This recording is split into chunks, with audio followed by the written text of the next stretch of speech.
My cousin stole from my family and blamed me. They threw me out without a second thought. Hey, before we move on to the video, please subscribe to the channel and hit the like button. Thanks. I never thought I'd be the kind of person who writes one of these posts, but here we are. Maybe it's for closure. Maybe it's just so I can finally scream into the void and have someone believe me. I'm 19 now, but this happened last year when I was 18, fresh out of high school, trying to juggle community college and a part-time job at a local bookstore. My life wasn't perfect, but I was getting by. I lived with my mom, just the two of us, in a small 2-bedroom apartment. We were close, or at least I thought we were. I helped with groceries, paid a bit of rent when I could, and never caused problems. If anything, I was the quiet one in the family, the one who kept his head down. Then there's Megan, my cousin. She's 17, and we used to be close when we were younger. Summers at Grandma's house, sleepovers, stupid games, all that. But by the time we hit high school, she changed. Started getting into sketchy stuff, skipping classes, stealing vape pens from gas stations, lying just because she could. Everyone in the family knew, but no one really did anything. Her mom, my aunt, just waved it off and said Megan was finding herself. And somehow, even with all the crap she pulled, people still liked her. She was loud, charismatic, funny when she wanted to be. I was the background guy in the family group chats. She was the center of attention. I don't think she ever liked that I was close to our grandma. My grandma's always been one of the only people in the family who really saw me. She used to pull me aside and tell me how proud she was, how happy she was that I was in school, staying out of trouble. I think that made Megan jealous, especially since Grandma didn't shy away from pointing out Megan's behavior. There were more than a few tense dinners where Grandma would make a passive-aggressive comment like, "Some kids still have manners, thank God," and Megan would roll her eyes at me like she wanted to slap the skin off my face. I should have seen what was coming. It happened at a family gathering for my grandma's 75th birthday. We all met at her house, a small 2-story place with creaky floors and a living room that smelled like vanilla candles and old photos. It was actually a good time at first. The whole extended family came. Food, drinks, music. People were handing Grandma envelopes stuffed with cash, birthday gifts, a little extra for her meds, things like that. I didn't have much, but I gave her a $50 card I'd been saving up for. She hugged me tighter than anyone else. At one point in the evening, I noticed Megan watching me. Not just glancing, watching like I was a problem she was trying to solve. I remember feeling uncomfortable and brushing it off. Maybe she was high. Wouldn't be the first time. That night, after most people had left, I stayed behind to help clean up. I was stacking paper plates and bringing trash bags out to the bins. Megan was still there too, talking to our aunt in the kitchen, flipping through her phone like she had better places to be. I said goodbye around 11 p.m. and went home. The next morning, everything fell apart. I woke up to a string of missed calls and a text from my mom that just said, "Come to Grandma's." Now, that pit in your stomach you get when you know your life's about to change? Yeah, that. When I got there, the mood was ice. Grandma looked like she'd been crying. My aunt was red in the face. Megan sat on the couch, arms folded, smirking like this with some soap opera she was enjoying from the front row. Someone had stolen the birthday money, every envelope. Over $2,000 gone. Just vanished. And guess who Megan said was the last one seen near the drawer where the envelopes were kept? I laughed when they told me what Megan had said. Like actually laughed. Not because it was funny, because it was insane. She told them she saw me near the cabinet where Grandma kept the envelopes. That I was acting weird and shifty.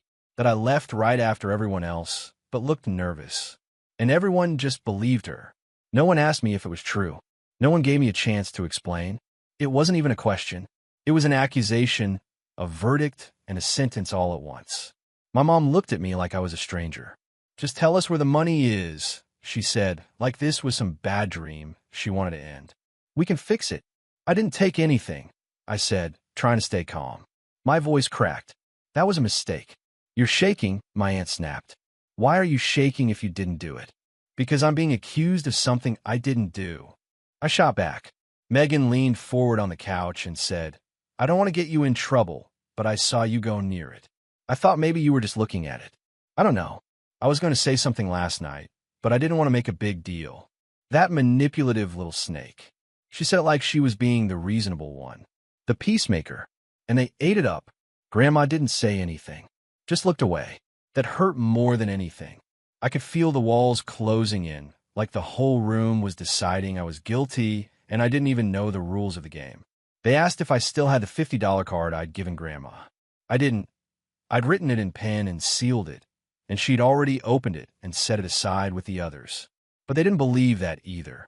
You were always quiet, my uncle muttered. Never knew what was going on in your head. You think we don't know what it's like to be broke in college, my aunt said. $2,000 is a lot of temptation. I tried to defend myself. I really did. But everything I said made me look more guilty. My hands were shaking. My throat was tight. I was sweating. I felt like I was on trial for murder. And the worst part? My mom didn't defend me. She just stood there, arms crossed, eyes glossy, and asked again, "Did you do it?" I didn't even answer that time. I just stared at her, and that silence said everything they wanted to hear. They told me I should leave until I was ready to be honest. I stood up, half expecting someone to stop me. No one did. Megan picked at her nails. My aunt looked away. Grandma was crying again. I left with just my phone and the jacket I'd worn the night before. No apology. No belief. No second chance. I sat on the curb outside the house for maybe 20 minutes, just trying to process what had happened. I texted a few friends. One of them, Jordan, a guy I worked with at the bookstore, offered to let me crash at his place for a few nights. I didn't want to say yes. I felt like a burden, but I didn't have a choice. That night, I slept on an air mattress in Jordan's tiny living room, staring at the ceiling, thinking about how easy it was for people I loved to throw me away. The next day, I lost my job. My manager called me in just to talk. He was polite, but stiff. Said someone from my family had called. He didn't say who, and mentioned that I had stolen from a relative. He said they couldn't afford to take the risk. So just like that, I lost everything. No job, no family, no home, all because of one lie. One calculated, venomous lie from a cousin who smiled in my face while ruining my life. And the worst part? I still didn't know why. Not really. Did she do it for fun? For the attention? To hurt me? Or was it just because she knew she could, and no one would question her? I like to say things got better quickly. They didn't. After I got fired, everything spiraled. I couldn't go home. I didn't even try. My mom didn't call, didn't text. Not even to check if I was okay. That part still messes with me more than anything. You spend your whole life thinking that, no matter what, your mom is the one person who'll stand in your corner. Turns out, all it took was one accusation to turn her silence into a sentence. Jordan let me stay at his place for a week. After that, it got awkward.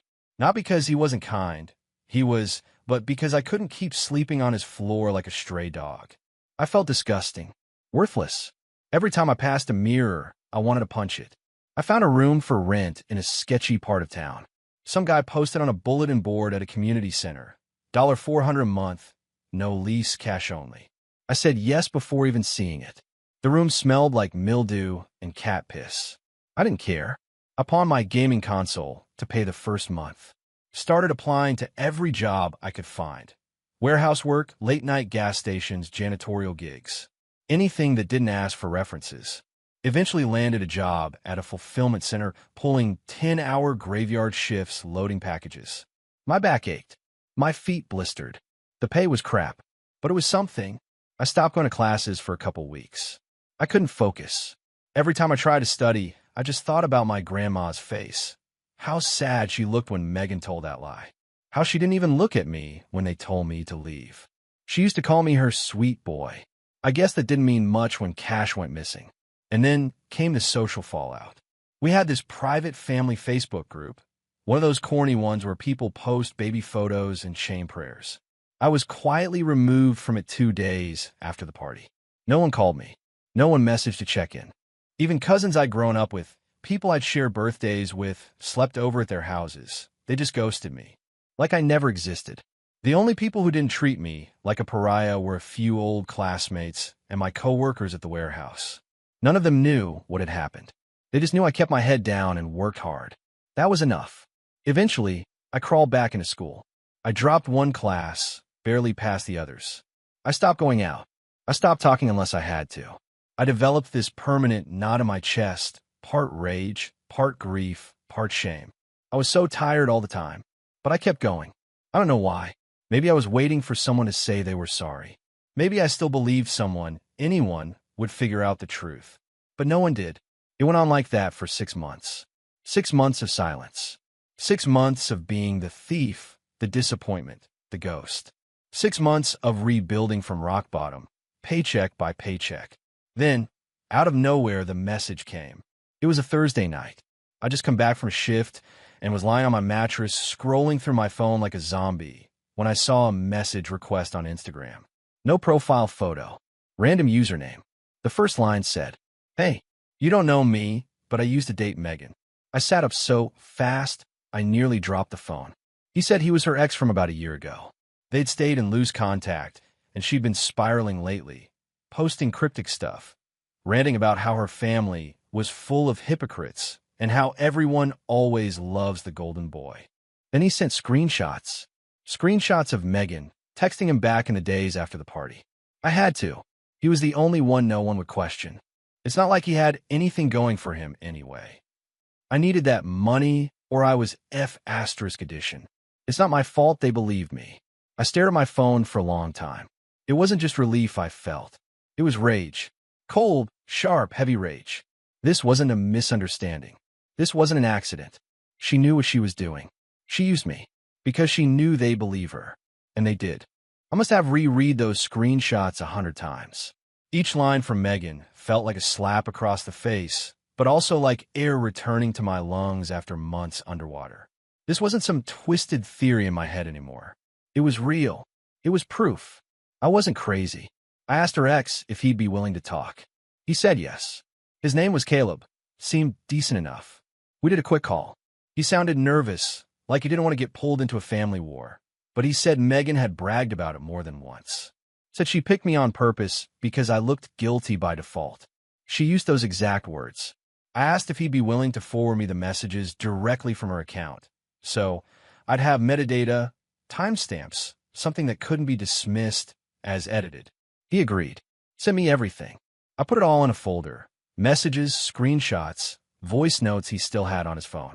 Megan even sent him a short audio recording, laughing, saying, "If he hasn't offed himself yet, maybe I'll let him back in the group chat for Christmas." That one changed something in me. This wasn't just petty cruelty. This was deliberate character assassination. She knew exactly what she was doing.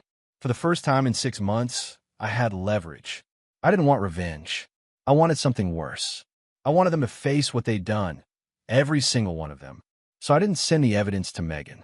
I didn't message my mom. I didn't call my aunt. I didn't warn them. I sent everything directly to Grandma. Email, subject line, "I didn't steal from you." Inside was a short note. "You believe her over me. You didn't ask questions. This is what really happened. I don't expect an apology. But now you know." Attached were the full message logs, a Google Drive folder with all the files, and a screenshot of a calendar showing the timeline of everything. Then I waited. 3 days went by. Nothing. On the 4th day, I got a call from a number I didn't recognize. I let it go to voicemail. Then I got another. Then another. The 5th call was from my mom. I picked up. "Hello." There was silence on the other end. Then a soft voice, "Grandma." "Honey, I am so sorry." Her voice cracked. She started crying. I didn't say anything. I couldn't. I just sat there on the edge of my bed, holding the phone like it was burning. I didn't know. I swear to God, I didn't know. I should have believed you. I should have. Oh my God, I'm so sorry. The flood came after that. Mom called next. Then my aunt. Then my uncle. Everyone had seen the folder by then. It got shared. Apparently, Grandma printed it all out and brought it to Sunday dinner like a damn dossier. Slammed it on the table. Read Megan's messages out loud. I imagine the way her face must have dropped. No snarky comebacks this time. Megan didn't say anything, apparently. Just stared, pale and quiet, and left the room halfway through. They finally knew. But now they wanted me to come back. To talk. To rebuild the trust. To make things right. You want to know the cruel part? I didn't feel anything. Not relief. Not closure. Not peace. Just numbness. They wanted forgiveness because they got caught. Not because they believed in me. Not once did anyone say, I should have trusted you from the start. It was all we were confused, and you know how convincing Megan can be, and we were just scared for Grandma. No one asked what it was like to be homeless, to lose my job, to sleep on an air mattress while everyone in the family called me a thief behind my back. They didn't care about that. They just didn't want to feel guilty anymore. So I told them no. I wasn't coming to dinner. I wasn't rejoining the group chat. I wasn't patching things up. They threw me out without hesitation, and now they can live with that. I didn't block them. That would have made it easier for them. Clean cut. No reminders. No guilt. Instead, I muted the group chat, archived the numbers, and watched the apologies roll in. Some of them were frantic. My mom sent paragraphs, asking me to meet just once, saying she was heartbroken, saying she hadn't slept since Grandma showed her the messages. Aunt Diane went full PR mode. We all make mistakes. I think we all need to reflect. I know Megan's behavior is unacceptable, but always a but. Even my uncle, who hadn't said a word to me in 6 months, called and left a message like nothing had happened. Hey, kiddo, heard the truth came out. Glad to hear it. Let's have a beer sometime. Like it was some sitcom misunderstanding and not something that nearly destroyed my life. And Megan? She didn't say a word. She deleted her Instagram, set her Snapchat to private. And from what I heard through a mutual classmate, she moved back in with her dad in another city to clear her head. Good. Let her clear it far away from me. I kept working.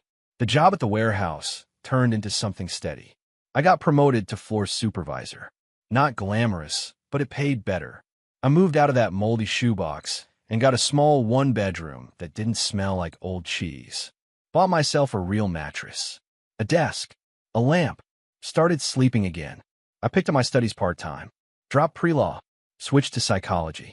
Yeah, irony's thick. I wanted to understand how people could twist reality like Megan did. How families could convince themselves they were right while ruining someone else's life. I started therapy. Took months before I could say the words my family accused me of theft without my throat locking up. But I got there, bit by bit, week by week. Sometimes I still get dreams about that night. The living room, Grandma's silence, Megan's smug little face. I wake up angry, heart pounding, but it passes. I'm not stuck there anymore. A couple months ago, I ran into Grandma at a grocery store. She looked older, smaller.